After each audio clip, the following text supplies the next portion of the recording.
commencé. Oui, j'ai commencé.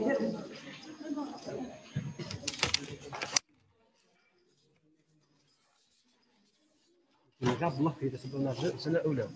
allons voir aujourd'hui ensemble, vous avez l'articulation de l'épaule, du coude et enfin du poignet. Très bien. L'articulation du poignet. Avant de commencer à projeter, quels sont Stephen, chargeur. هنا أرواحي.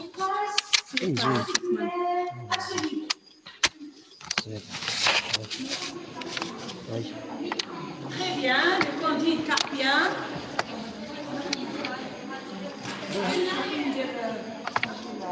La vidéo, je crois que je vais décider sur le tableau. Si c'est possible. Vous me dites le condyle carpien. De quoi est formé le condyle carpien? Vous pouvez dire tout de suite, c'est la première rangée des os du carpe. Très bien. Ils sont, le condyle carpien est formé de dehors en dedans par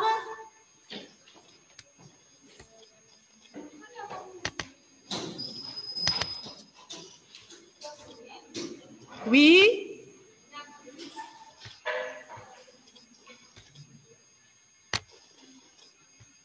Bon, il y a un problème là qui montre, je ne sais pas, il faut l'enlever. Hein. Alors, le condyle carpien est formé par de dehors en dedans. Nous avons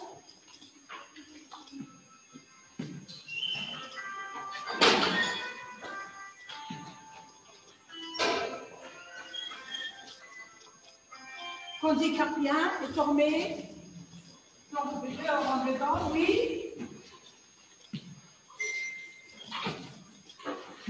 Pêche, dehors et dedans. Scapoïde et triquetron de l'os pyramidal. Et il manque un autre os de la première rangée du quart. Non, j'ai dit la première rangée des os du quart. C'est, nous avons un petit os qui est localisé sur la face antérieure du triquetron, appelé pisiforme. Là, la première rangée. Et nous avons, quel os je peux mettre ici?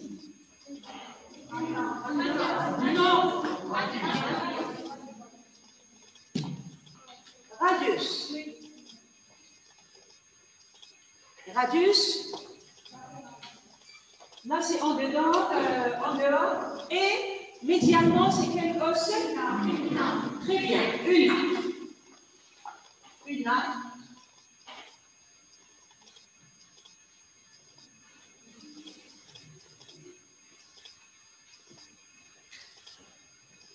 Merci. Une. Et nous avons combien d'articulations ici? Citez-moi les différentes articulations à ce niveau. Nous avons radio, une qui n'existe pas. Vous allez voir. Nous avons transversalement une articulation transversale entre radius et une qu'on appelle radio ulnaire distale. Distale. Nous avons vu proximale. Distale. Elle joue, c'est quel mouvement donc on trouve à ce niveau? Quel mouvement ici? Très bien, c'est la pronosupination qui travaille en synergie, ensemble, avec celle du coude. Vous n'avez quelle articulation? Quel mouvement? Flexion et extension.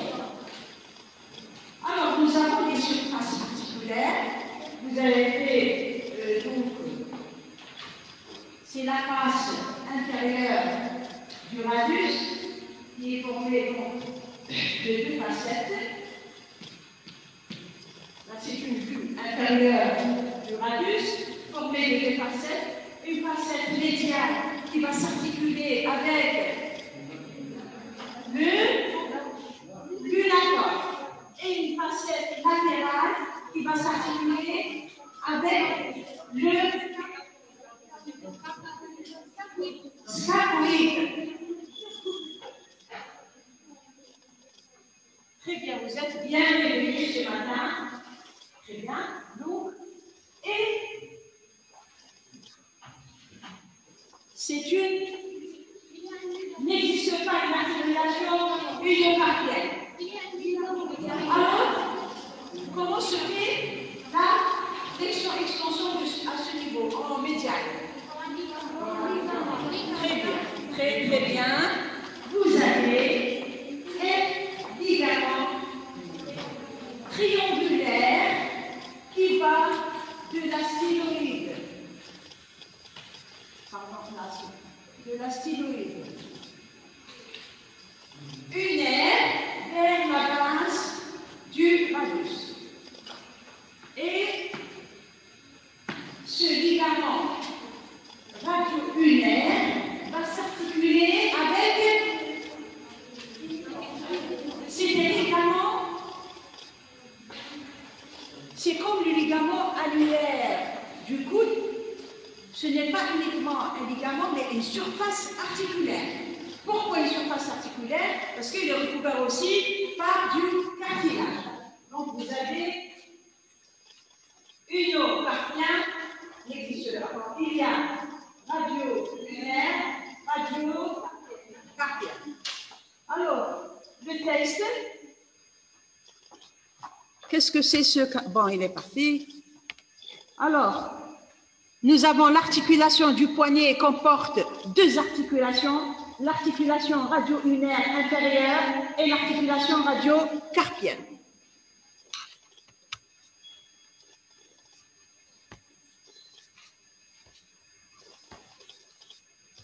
S'il vous plaît, comment s'est formé ce cadran orange? Je dois l'enlever, il gêne.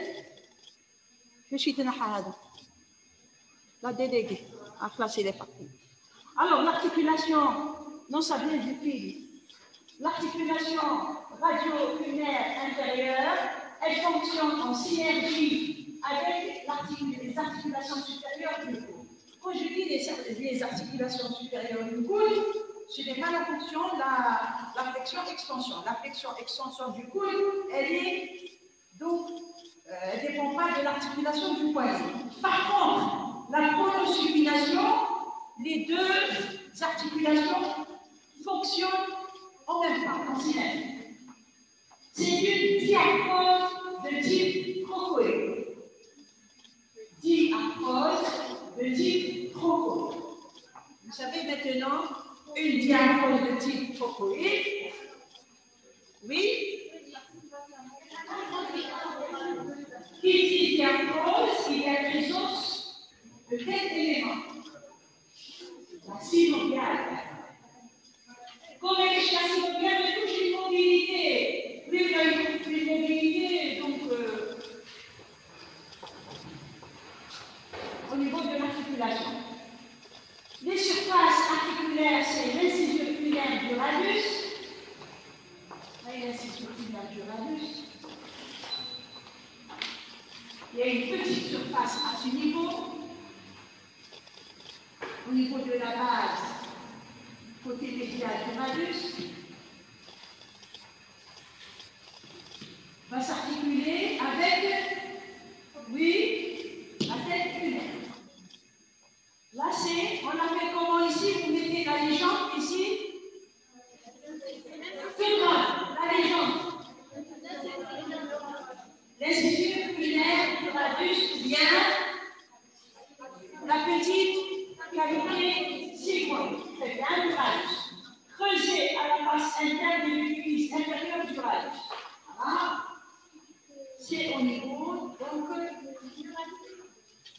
de la face médiale de l'épiphyse distale du radius. Vous avez la tête unaire et en dernier le disque articulaire fibreux. je dis le disque, ça ne veut pas dire qu'il est rond. C'est un disque, c'est une séparation entre une main et le cap. Donc, il n'y a pas d'articulation directe entre une main et le cap. Il y a donc interposition. Il y a interposition de ce disque qui n'a pas la forme ronde, mais il est triangulaire, fibrocartilagineux. Là, c'est une structure. Quand je vous dis quelle est la structure du ligament triangulaire, sa structure fibreux, déjà dur, et du cartilage. Très bien. Nous avons ici les schémas que j'ai montrés. Regardez. Le disque, c'est le ligament triangulaire. Ah, je ne sais pas, il y a un problème avec... Quand je le touche, il part, il revient. Donc, regardez bien les surfaces articulaires. Regardez comment il s'insère le ligament triangulaire. Il s'insère donc de l'épiphyse distale, de l'apophyse styloïde, ou bien appelé aussi processus styloïde de Luna. Processus styloïde de Luna et se termine à ce niveau. C'est-à-dire à ce niveau, il ne va pas cacher, quoi ça? Il ne va pas cacher, il va s'insérer sur la base de l'incision urinaire du phalange. Là, ce sont les surfaces articulaires. Les moyens d'union, cette articulation est maintenue en place. Est maintenue, c'est ça, le moyen d'union, est maintenue en place par la capsule articulaire. Cette capsule articulaire va entourer les surfaces articulaires et va s'insérer en périphérie des surfaces articulaires. Si je dis en périphérie, c'est-à-dire elle ne va pas s'insérer là, mais elle va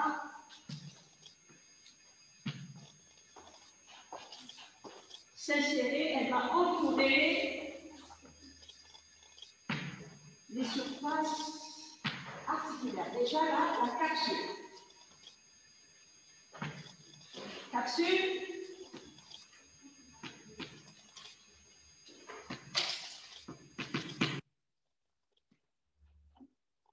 Capsule articulaire. Déjà, elle représente un moyen d'union. Comment?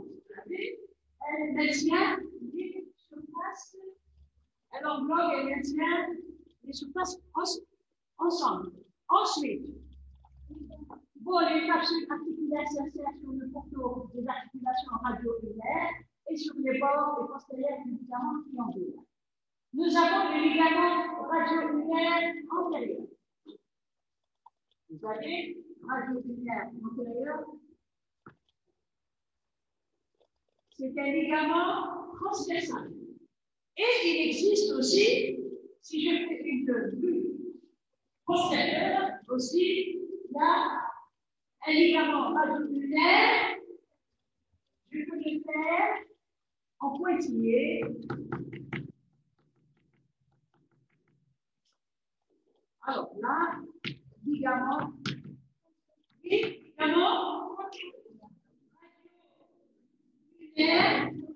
antérieur et postérieur.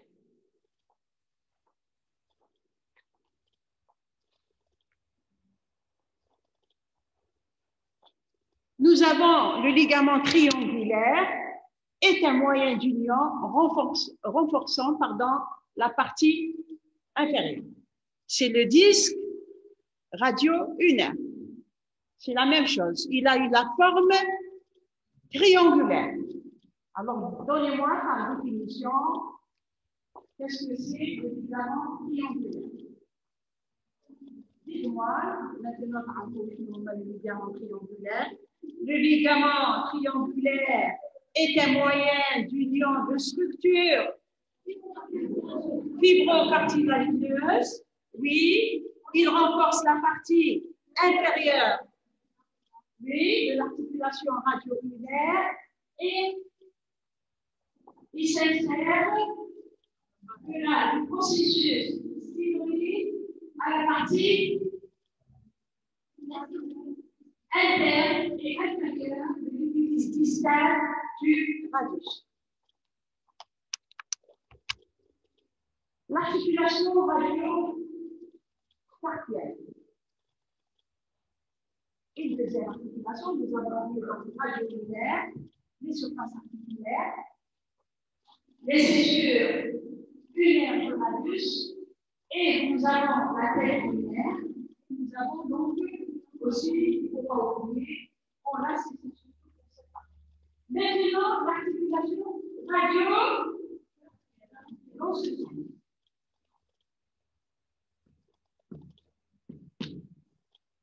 Radio-carpienne, c'est une articulation mettant en présence le radius et le disque radio-ulnaire, avec la première rangée des os du crâne.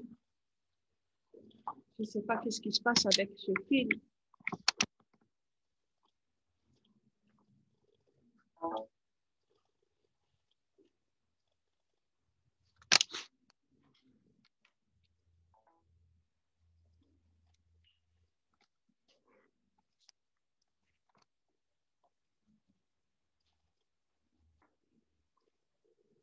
Donc, définition, c'est une articulation mettant en présence le radius et le disque radio-ulnaire avec la première rangée des os du crâne. C'est clair, l'articulation radio-ulnaire mettant en présence pas, regardez le coup. Oui. Allez, regardez les deux bambous. C'est quoi l'articulation radio-carpienne? Regardez sur la définition.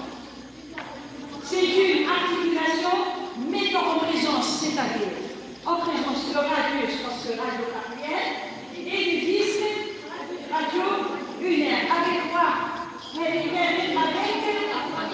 la première rangée des os du crâne.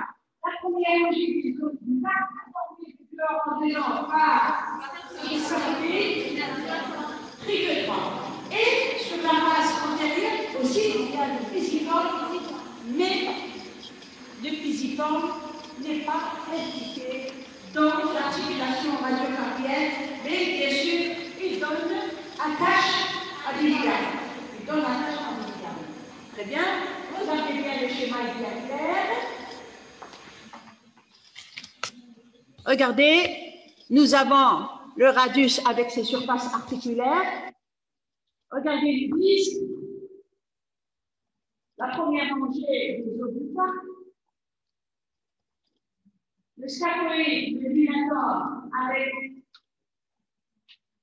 la face inférieure du radius, le disque, ou bien le ligament triangulaire avec le triquetrois. Voilà. Sur cette partie, je sais pas, le condyle carpien. Vous aurez à dire qu'il s'agit du condyle carpien. Condyle, quand je vous dis de quoi est formé le condyle carpien, le condyle carpien, oui, c'est les croiseaux, la première rangée des arcs, formés de scaphoïde du nature de triquetrois, comme le condyle carpien, qui va s'articuler avec le radius et le. Donc, c'est ça les condyles carpiens. Et bien sûr, moi, c'est la glaine antébrachiale, concave. Elle est concave. Elle est concave. Le condyle est convexe et concave.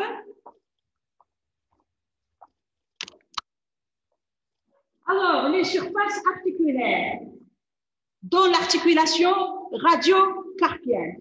Nous allons commencer par la surface articulaire antébrachiale. C'est quoi antébrachiale? C'est les os de l'avant-bras. Antébrachial, c'est avant-bras. Face inférieure de l'extrémité distale du radius,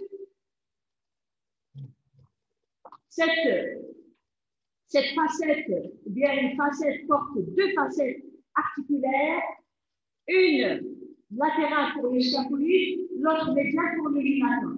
Est-ce que c'est clair? Est-ce que vous avez compris cette phrase? Là, je l'ai déjà expliqué, je viens de l'expliquer, je réexplique. Qu'est-ce que je dis? Les surfaces articulaires antibrachiales, d'abord formées par la face inférieure de l'extrémité distale du radius, la face inférieure de l'extrémité distale du radius. On la voit pas de face, l'une pour une vue intérieure. Comme ça, vous n'avez pas une vue intérieure, je vais dessiner. J'ai dessiné cette face inférieure qui est la glène, elle est concave. Oui, elle est concave. Si je vous montre une vue intérieure, elle est comme ça. Elle est formée de deux facettes articulaires. En dehors, avec le scapuloïde, et en dedans, avec le ligament. Non, il y a la surface latérale, la surface latérale et la surface médiane. Je peux le faire comme ça, latérale et médiane. Latérale avec le scapuloïde, médiane avec le ligament. Nous avons aussi le disque articulaire radio-unaire. Est une structure fibro-cartilagineuse. Je l'ai répété 2 ou 3 fois. De forme triangulaire. J'ai dit au début est un disque. Ça ne veut pas dire le disque que vous connaissez est de forme ronde. Ce n'est pas un disque, c'est un disque, mais il sépare. C'est une séparation fibro-cartilagineuse de forme triangulaire dont la base se forme à la face inférieure du radius, le sommet se forme sur la styloïde ulna. Oui, je connais du disque radio-ulnaire et de structure fibro-cartilagineuse de forme triangulaire. La base, ici, se fixe sur et le sommet sur le côté du processus. Très bien, regardez à gauche. Et là, nous avons une séparation entre l'humain et les autres humains.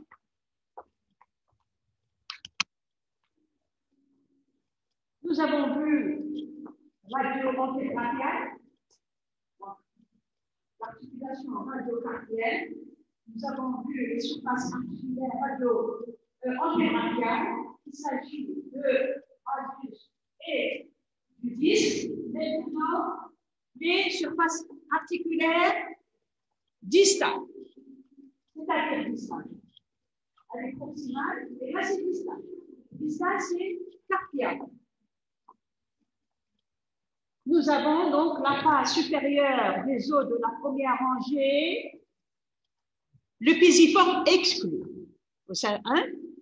Je vous ai expliqué que le pisiforme n'intervient pas dans l'articulation du poignet ou bien radio-carpienne. Il est antérieur, mais il donne attache au ligament. Mais il n'a pas de surface articulaire dans l'articulation radio-carpienne. Alors, quand je dis la première rangée du cap, je peux très bien poser à l'examen que le condyle carpien est formé par le condyle carpien articulaire avec les surfaces articulaires. Scapoïde anatomique est formé physiquement. C'est vrai, le physiquement fait partie de la première rangée des odocarpes, mais il n'intervient pas directement dans l'articulation du poignet. Vous avez le pisiforme exclu, souligné exclu, donc il ne participe pas, répond à la surface articulaire, donc radiale et donc carpienne et du disque radio-ulu. Il répond à l'articulation entre la surface articulaire radiale et au disque. Donc là, le condyle carpien. En position neutre, bon, alignez ensemble leurs faces supérieures de forme ovoïde transversale, s'emboîtent avec la glaine antébrachiale. Je ne sais pas si vous avez compris. Alignez ensemble. Alignez ensemble. Leurs faces supérieures s'emboîtent dans la glaine antébrachiale. De quoi est formée la glaine antébrachiale? De quoi est formée la glaine antébrachiale?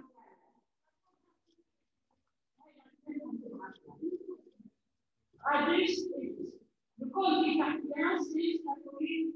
Il y a la glaine, regardez, la face inférieure du radius avec le disque et le condyle carpien.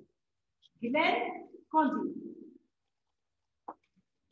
En position neutre, seul le scapoïde et le semi-lunaire entrent en contact avec l'épiphyse radiale, alors le pyramidal se met en place contre le disque articulaire. Pyramidal, c'est le triquetrone, anciennement appelé donc pyramidal. Il faut quand même mentionner pyramidal égale triquetrone.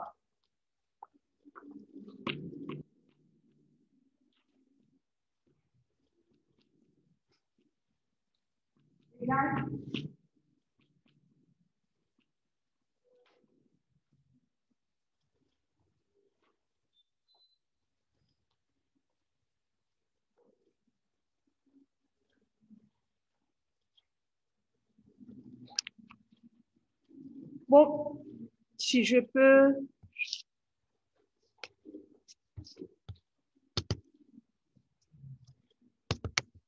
Voilà. Regardez bien le condyle carpien. Attendez la légende. Donnez-moi cette légende ici. Scapoïde, très bien. Pourquoi? Regardez, là c'est le radius et là c'est la partie la plus externe, latérale. L'unatome. Et là, le pyramidal ou triquetrone. Regardez que je n'ai pas vu. Regardez là, la glaine ou bien la surface inférieure du radius, comme je l'ai expliqué, est formée de deux facettes. Oui, comme je l'ai montré ici. Là, c'est la face inférieure du radius. Et là, regardez. C'est le ligament triangulaire qui empêche le contact de Una avec les os du cas. Très bien. Donc, ce ligament triangulaire va rentrer en contact avec quel os ici? Le triquetrone pyramidal. Là, c'est la tête unaire qui va s'articuler avec. Très, très bien. Ce schéma est clair. Il est vraiment cette photo. Les moyens d'union. Les moyens d'union. La capsule articulaire est un manchon fibreux se fixant sur le pourtour toujours articulaire. Nous avons le ligament collatéral, les ligaments collatéraux de part et d'autre.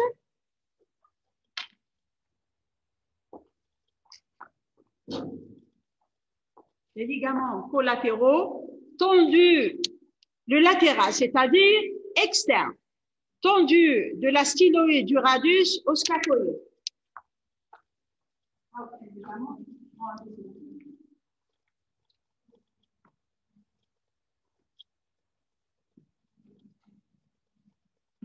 Il y a un ligament tendu de la styloïde du radius au scaphoïde. C'est le ligament très bien latéral. En dedans, nous avons le médial, tendu de la styloïde ulna au pisiforme, en avant et au trichotrome en avant. Alors, qu'est-ce que je dois faire? Avec le ligament médial et ce ligament médial,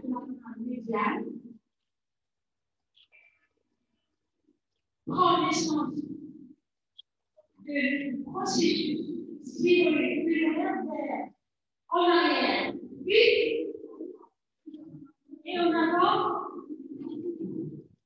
Pourquoi en arrière et en avant? Parce que le pisiforme est sur le trichotrome. Il est en avant. Regardez.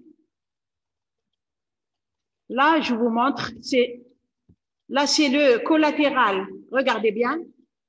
C'est le collatéral latéral radio-scaphoïde, oui ou non? Le collatéral médial, c'est en avant, c'est le pisiforme et en arrière, le trichotrome.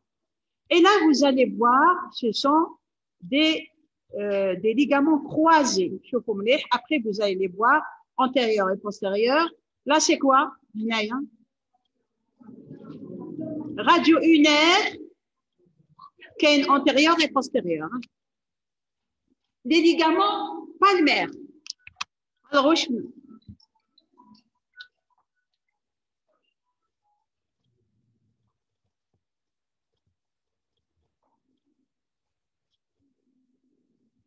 regardez les ligaments palmaires et dorsaux aussi. Hein. Palmaire, c'est la paume de la main et dorsaux. Il ne faut pas confondre avec ces ligaments. Comme palmaire, c'est le faisceau latéral du ligament palmaire. Vous me dites oui.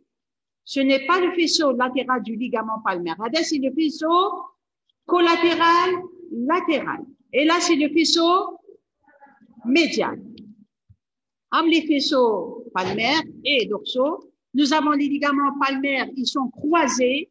Nous avons les ligaments radiocarpiens. Irradient de l'extrémité du radius vers capitatum, lunatum et le pyramidal. Va s'irradier vers le capitatum. Regardez. Le lunatum. Et bien sûr, il y a un faisceau qui va vers le pyramidal. Regardez, croisé, palmaire. Le ligament uno-carpien irradie vers le capitatum, le lunatum et la même chose, regardez. C'est les ligaments palmaires. Donc, ce sont des moyens d'union pour maintenir en place le radius, ulna, les os du carpe, et donc toutes les surfaces. Non seulement il y a la capsule, la synoviale, et aussi il y a les ligaments qui entourent l'articulation. À savoir, il y a un ligament transversal, radio-unaire, qui maintiennent en place l'extrémité inférieure. Il y a les ligaments collatéraux, médial, qui va, oui, de la styloïde unaire vers en avant, le pisiforme, en arrière, trichotrome. En dedans aussi, nous avons collatéral latéral qui va de la styloïde radiale vers le scaphoïde. Et donc, des collatéraux. Nous avons les palmaires qui sont croisés. Nous avons les radiopalmaires, donc de la styloïde, de l'extrémité inférieure, du radius vers le capitatum, lunatum, trichotrome. Et la même chose, palmaire croisé, mais unocarpien. Unocarpienne. Je parle des ligaments. Il n'existe pas d'articulation unocarpienne.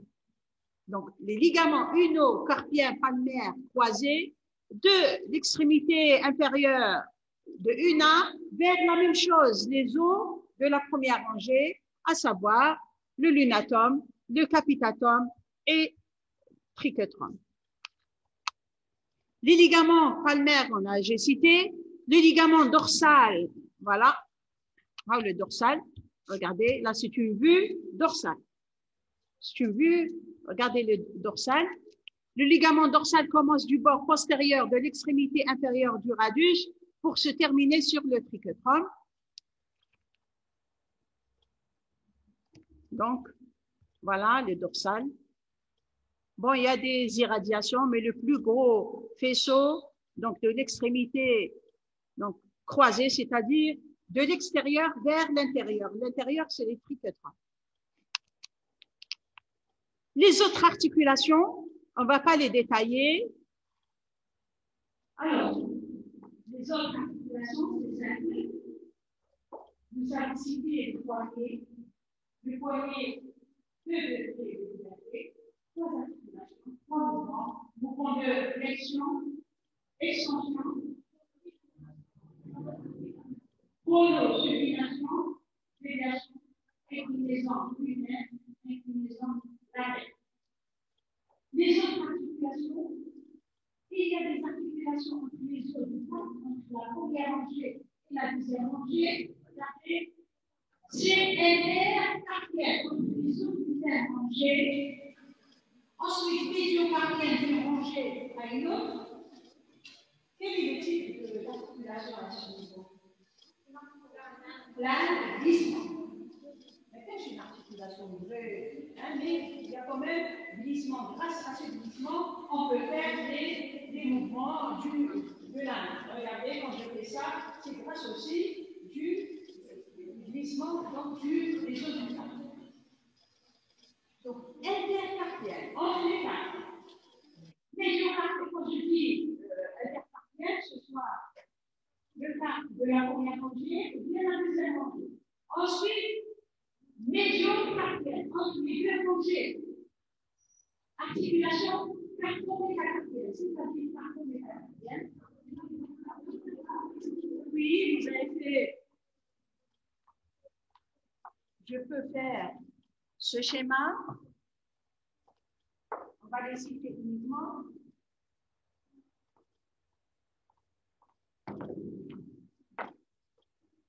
Admettons que il y a aussi une deuxième rangée. Quels sont les autres de la deuxième rangée là? Avec et anatome avec son crochet. On l'appelle comment?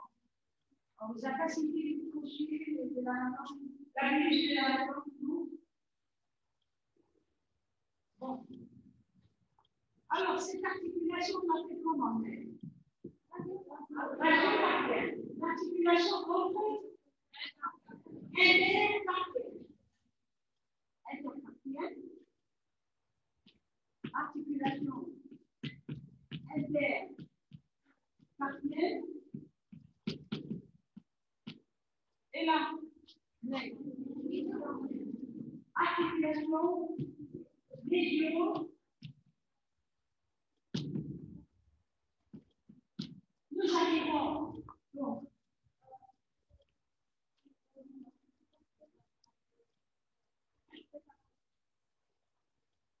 au métacarpe, c'est l'articulation carpo, métacarpe, carpo, les métacarpes. Après les métacarpes, nous avons des petits boulons, on les appelle comment? Les phalanges. Oui. Alors, si vous voyez articulations carpo-métacarpiennes, ou bien carpo-métacarpo-phalangiennes et interphalangiennes. Alors, nous avons l'articulation carpo-métacarpienne, qui veut faire à l'extrémité proximale de l'étacarpien. Néanmoins, mais l'articulation carpo-métacarpienne du pouce est étudiée. C'est une articulation comme celle où emboîtement réciproque, flexion de trapèze à la base de la métacarpien. Je m'explique.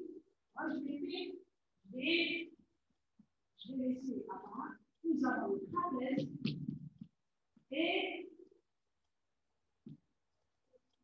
de 1. C'est le premier métacarpien. Les métacarpiens ont la même fonction, c'est-à-dire qu'ils jouent le rôle du pouce des phares, c'est-à-dire que le pouce a une fonction donc, de 50% de la main.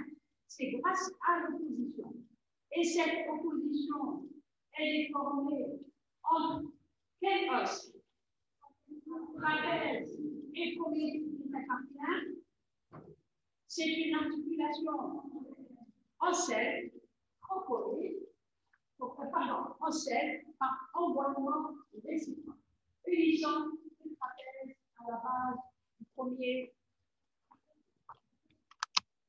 Et bien sûr, nous avons intermétacarpienne. Ici, la main.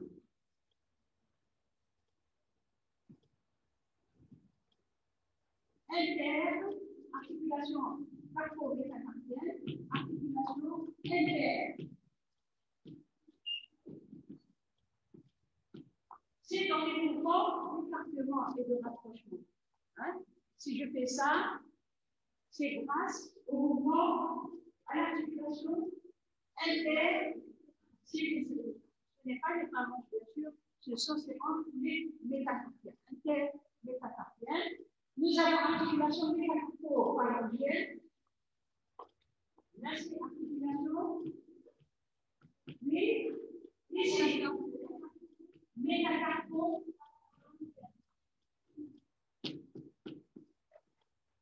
Phalangienne. Unie extrémité inférieure des métacarpiens aux extrémités supérieures des premières phalanges. C'est bien. Il y a combien de phalanges pour chaque fois?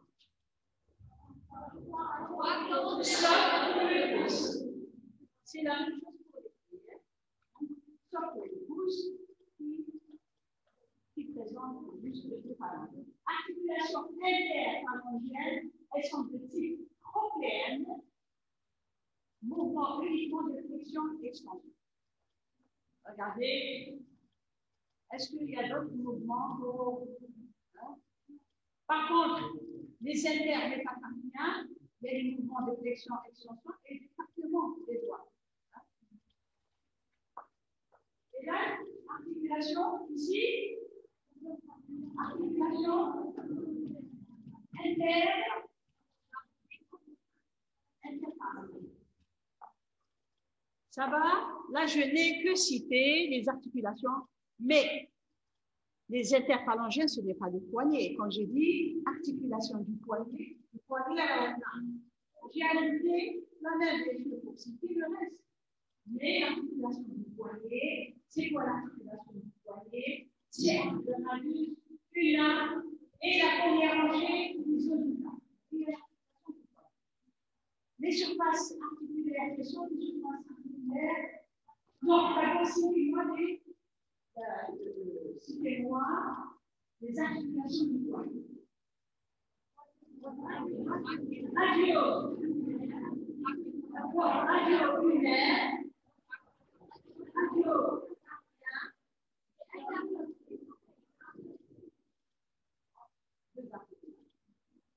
radio-lunaire.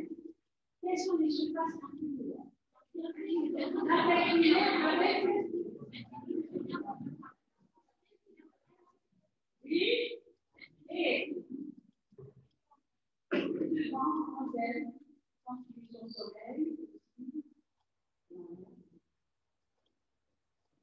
Je vous comprends, hein? Vous faites des blanches. Écoutez, si vous êtes là, c'est juste pour capter quelques autres informations. Moi, un mot de la paix, ça vous facilite la religion. Voilà, c'est pour ça que le cours, c'est ça. Il faut quand même capter un peu d'informations. Alors, je répète, une articulation radio-lunaire. Les surfaces articulaires, ce sont les structures du radius. Dans quel moment Chronosupination. Et nous avons radio-carpienne. Radio-carpienne, c'est quelles sont les surfaces articulaires anticarpiennes. Il y a anticarpiennes. C'est-à-dire, proximales. Nous avons quelles sont les surfaces articulaires? Oui. L'extrémité intérieure du radius formée de combien? De deux surfaces articulaires. On l'appelle la glène antébrachiale qui va s'articuler avec en dehors, le sacré en dedans de lui-même. Donc, quel mouvement? Flexion extension. Et aussi, en dedans, nous avons une arme.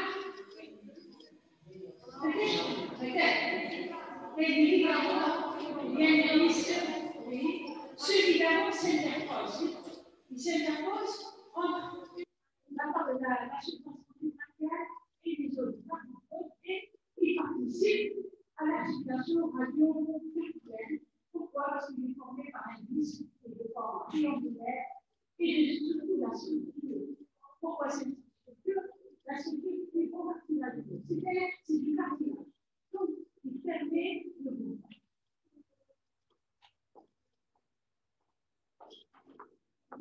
Bon. Anatomie fonctionnelle de l'articulation radiocarpienne. L'anatomie fonctionnelle, on a déjà parlé. Une fois l'expression fonctionnelle, on peut utiliser pour la mobilité de l'extrémité distale du membre supérieur. L'extrémité distale du membre supérieur, là, l'extrémité proximale, ou là, l'extrémité distale.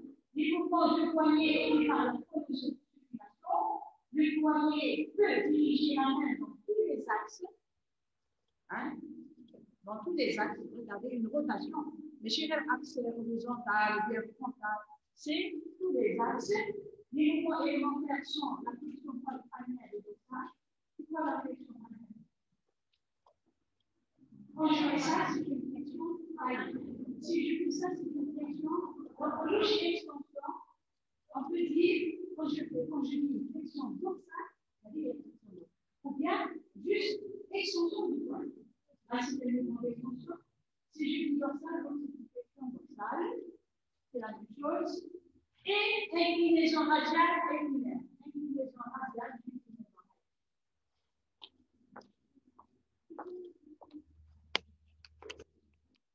Regardez les mouvements, flexion, extension, déviation radiale, déviation lunaire et la chronosupination.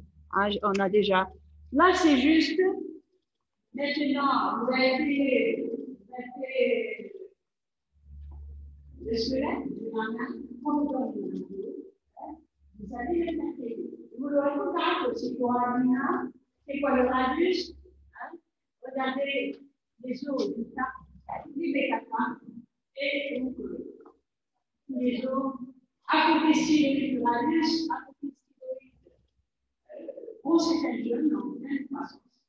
Parce qu'il y a beaucoup de gens. Là, c'est l'anatomie clinique, l'intérêt clinique. Regardez, il y a des synoviales. Vous savez que la synoviale, c'est quoi? La synoviale, c'est le fait de synoviale.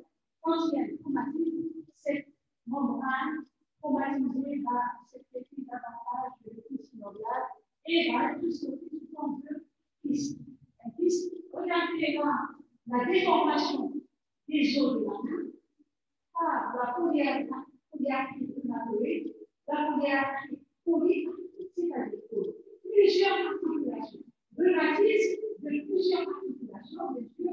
Et là, nous avons montré uniquement l'articulation de la main. Regardez la déformation. C'est une maladie auto-immune. Et bien sûr, je ne vais pas rentrer dans le détail. Rhumatismale. Et là, aussi le traumatisme du radius. Regardez la belle fracture. Je vous la belle fracture. Et la fracture ici. Normalement, écoutez. Regardez la ligne radio-unaire, elle est horizontale. Normalement, le radius, il est plus bas situé. Mais en cas de fracture, il y a une balance donc du radius. Et le mécanisme de ce traumatisme, c'est une chute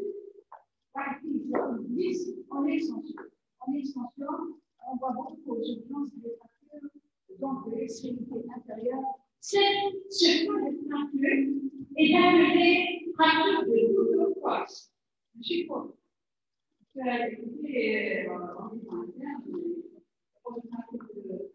Non, il faut être critique. Je vous conseille une chose, il faut donner de la valeur à la médecine, à votre état aussi. Vous êtes des étudiants en médecine, hein, c'est tout le monde qui vous en dit, je peux descendre de plus, là, il faut donner une valeur pour valoriser votre niveau. Chez la médecine, elle est valorisée ailleurs dans le monde. Il faut même parce que là, on voit il faut faire des efforts en langue française. Je ne dis pas que la littérature française, non, mais il faut se concentrer et il faut maîtriser le langage scientifique et médical. Il faut le maîtriser. Oui, c'est une fracture de Foucault-Coste, la police, non, Foucault-Coste. Par exemple, je vous donne une valeur. Elle est à, écoutez, moi, il y a des pas de cette année, de cette année, vous avez des messages, c'est très rare, 3 et 7, 5, non. Vous faites comme ça pour quand je suis votre patron, vous avez mais entre médecin et médecin, il faut bien écrire. Non, j'exige l'orthographe. J'exige. En fait, quand vous rédigez, en fait, vous les familles d'urgence, mais par exemple, je m'assiste en équipe pour l'aide. L'orientation. Vous allez écrire. Il faut apprendre à écrire et apprendre les termes. Les termes, il ne faut pas faire des erreurs. Il faut apprendre la lettre. Je vous comment il écrit l'assistant, comment le prof écrit la lettre d'orientation, bien donc pour copier le malade. Je ne m'adapte pas. Jamais pas. Je suis ne m'adapte jamais pas. C'est bien que le médecin la rue, mais je ne suis même pas le médecin comme le médecin. C'est elle qui a envie de m'acheter, lui, qui m'adapte. Moi, je vous dis, je vous conseille à chaque fois, c'est vrai, il y a du cours, il y a la partie morale. Très bien, donc regardez. Cette fracture, c'est une chute en extension forcée. Qui va donc en extension forcée, et là, ça a engendré une fracture de l'extrémité. Et bien sûr, quel est l'os qui vient juste au contact du radius? Scaphoïde. Donc, le scaphoïde peut être aussi fracturé et peut subir une nécrose. L'artère.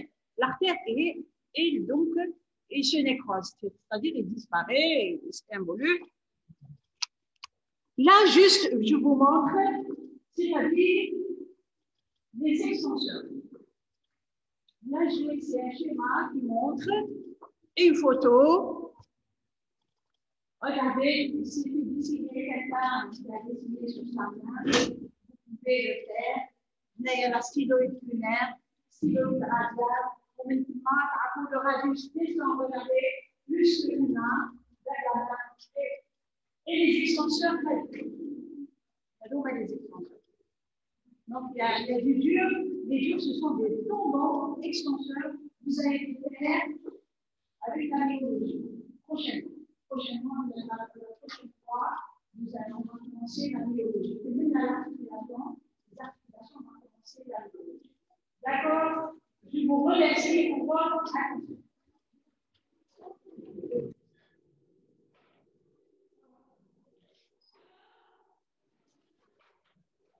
S'il y a un problème, on le règle entre le poids.